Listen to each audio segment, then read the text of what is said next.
So I've been keeping up with the whole Charlie Kirk assassination situation lately, and I'm gonna be quite honest with you guys. For some reason, the timing of his assassination just happens to be, you know, right. What do I mean by it? One of the biggest cover-up in the history of politics was, well, very popular. Everybody was talking about it. Everybody was talking about it, aka the Epstein file.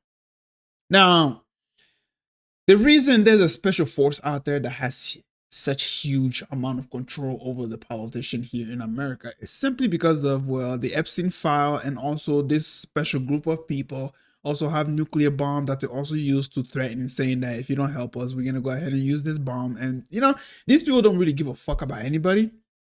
And one of the prime example of that is like things like the Hannibal Directive. I'm pretty sure you already know where I'm going with this, but the Hannibal Directive is one of the biggest signs that these people don't give a fuck about themselves or anybody out there. If they can kill their own people, the people who speak their language, the people who have the same religion as them, the people who they ate food with, ate bread with, share intimate, situations with, if they're willing to kill these people in front of millions, because we've seen what happened on October 7th. If they're willing to do that, do you honestly think that they give a fuck about anybody outside of their circle? You think they do? So when they threaten the United States and they say, hey, by the way, if you don't come help us, we're going to use all these nuclear bombs, FYI, here's a little, here's a little example. And then they just put it out there, and then you can obviously detect the radiation in the air and stuff like that. And that's how they know that they're serious. So that's one of the reasons why, America, for one, caved in when it comes to helping out this special country, aka Israel. And another reason is because of the Epstein file. With that being said, the reason, I'm not gonna lie to you. I'm not gonna say Israel did it because I have no solid evidence that they did do it. But all I want to say is that the timing is freaking spot on. It's too perfect. Way too perfect. Do you hear anybody talk about the Epstein file? FYI, they've made it to where it'll never be released anymore. I made a video about that. You can go ahead and check that out. That's enough monologue. Video I'm gonna be reacting to is Israel did it, prove me wrong. So this guy right here is gonna be talking about the whole Epstein situation, but let's go ahead and listen to what he has to say, and I will give my thought on that based off of some of the things that I have learned.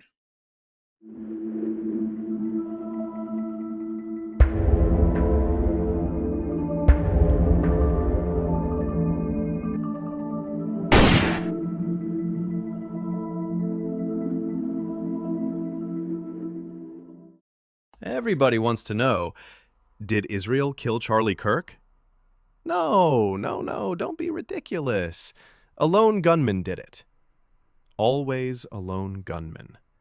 A young man, unstable, angry, looking for attention. His own father turned him in. Case closed. That's the script. That's the headline. That's the truth we're all supposed to swallow.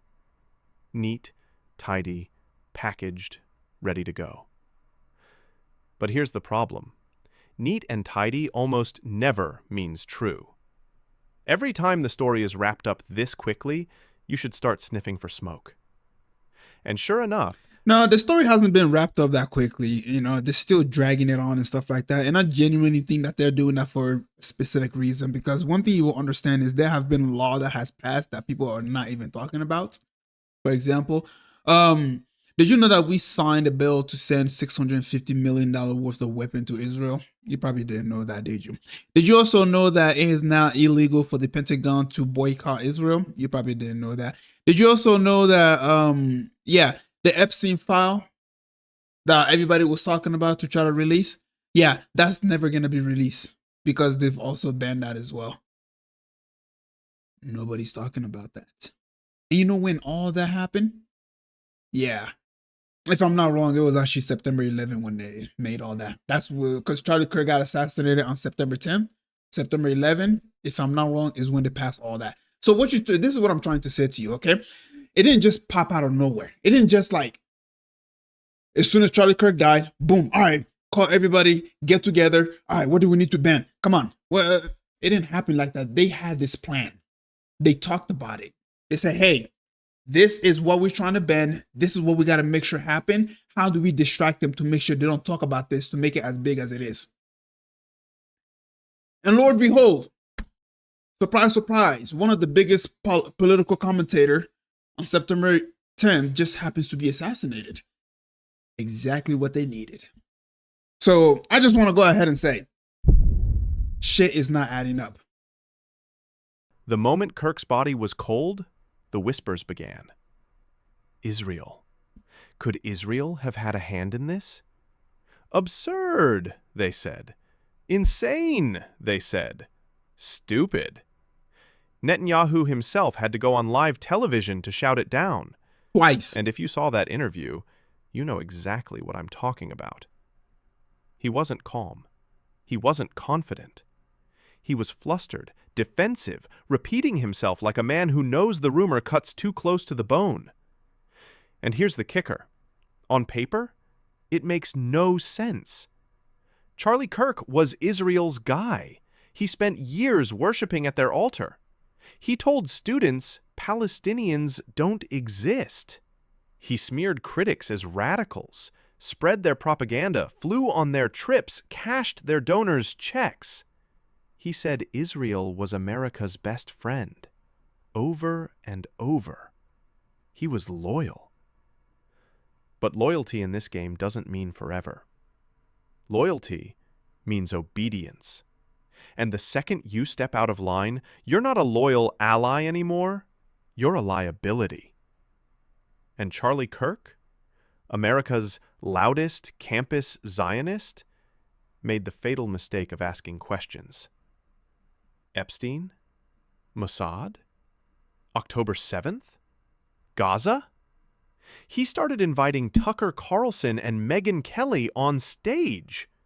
He started letting Dave Smith call Gaza what it really is, the slaughter of a captive people. And that was it. The alarms went off. Donors flipped. Zionist bloggers... And now watch what happens. The media points left. The right points back. Social media collapses into chaos. Everyone screaming at everyone else. Deep State, MAGA, Antifa, CI. And isn't it funny how when the whole assassination happened, Benjamin Netanyahu decided to come out and say, well, it wasn't us that did it. Nobody should blame Israel. Israel has nothing to do with this. And this snake, this buffoon, this devil with the same mouth went ahead and turned around and said, the radical Muslims are the reason for this. What the fuck do we have to do with this? Although we didn't like exactly what Charlie Kirk was saying about Muslims, we didn't like the fact that he was denying the existence of the Palestinians. We didn't like the fact that he was making fun of the Palestinian death. But hey, when did we... I get it. It's the same narrative that they used on 9/11. When 9/11 happened, of course, they blame it on the Muslim. And that's what they used to go to the 20-year war with Afghanistan. Well, the Middle East, I would say. Because you see, one thing that the Israelis know is this. They are losing popularity fast. And they did a research. They were trying to figure out, okay, how do we slow down? How do we slow it down? And you know what they came up with? It's the fact that every time Islam is put into the subject, every time they talk about radical Muslim, every time they demonize Muslim, all of a sudden the support starts to go up. They realize that.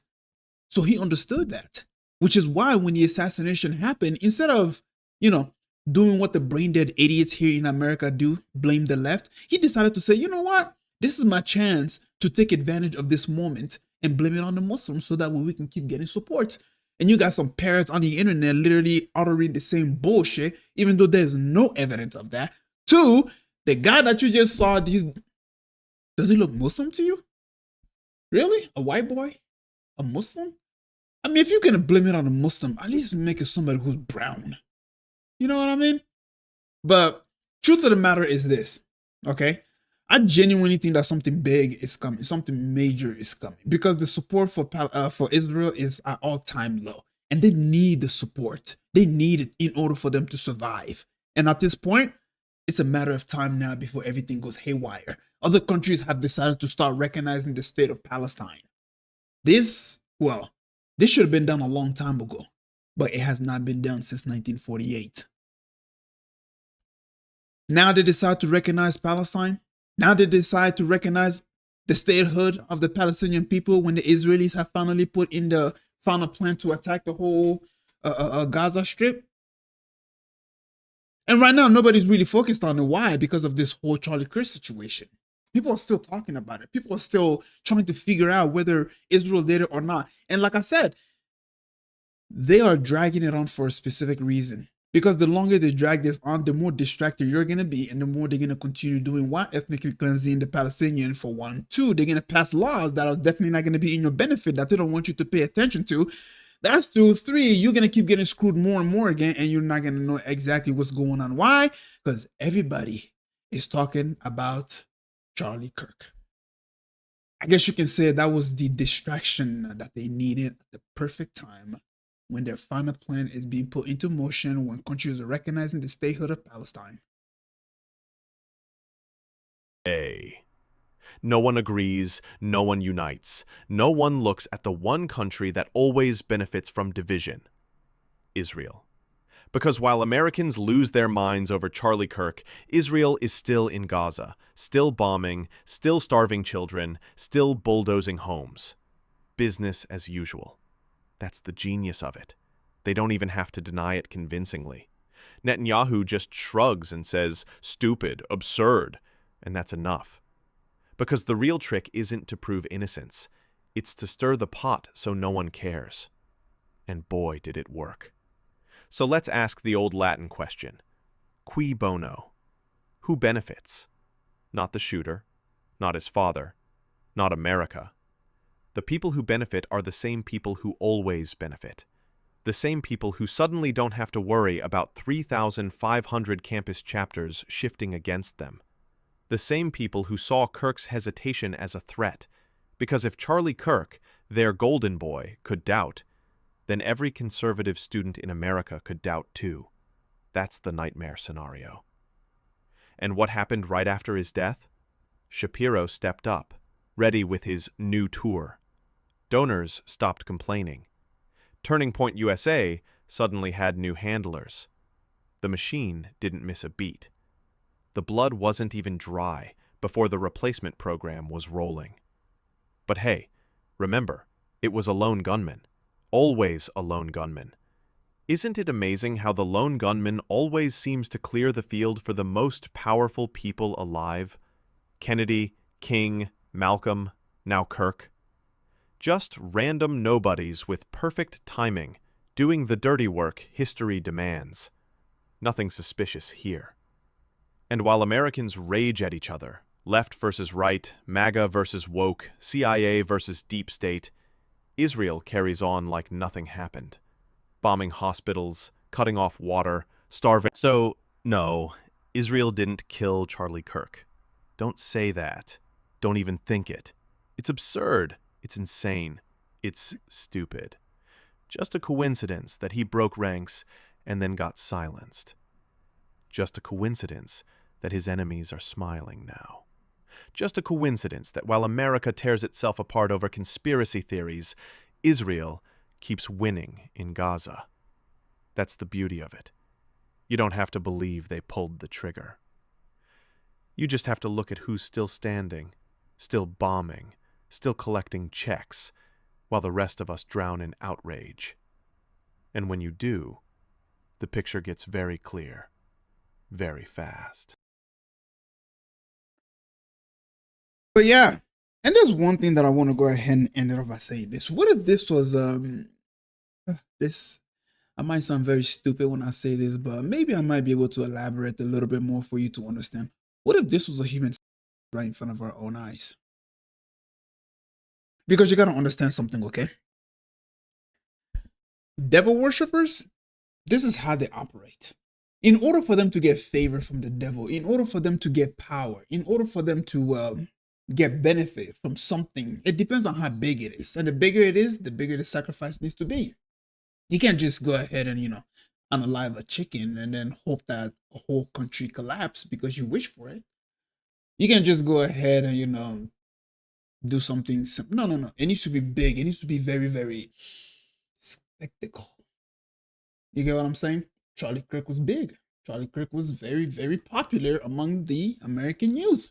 So, what if Charlie Kirk was a in order for the state of Israel to continue with the genocide so that way they can benefit from it really, because it doesn't matter what angle I look at this, only the state of Israel is benefiting from the assassination of Charlie Kirk. Because trust me, they could have came up with many, many different ways to distract the American people, but it chose to unalive. Well, I'm not gonna say they chose. I'm sorry. Anyway, sorry, I'm not saying Israel did it, but let's be honest, they are the one that's benefiting from it. But let's say that it might be a massive, massive. A lot of people don't really understand something. Okay, they like to look at things from the outside. One thing you need to understand is that there's theology in almost everything these people do. There's theology. It has something to do with theology. You gotta understand that. Not many people do. The reason that is because, well, see, evil people, the way their theology work is they have to keep it a secret. Why? Because it requires humans. And so, of course, they're not going to really talk about it. It requires things that are unspoken. They're taboo in society. That's why you don't really see them talk about it. And that's why they do things in ways that are very unorthodox. You get what I'm saying? They're very, very unorthodox. And so, anyways, I've been studying a lot about theology as well and stuff like that. I don't want to really dive much into it, but I just want to go ahead and get your brain sparkling, to get your little neuron in your brain to start firing, so that way you can think about what I have to say. But what if it was a human? Anyways, I'll leave you with that thought, and I'll catch you guys up later.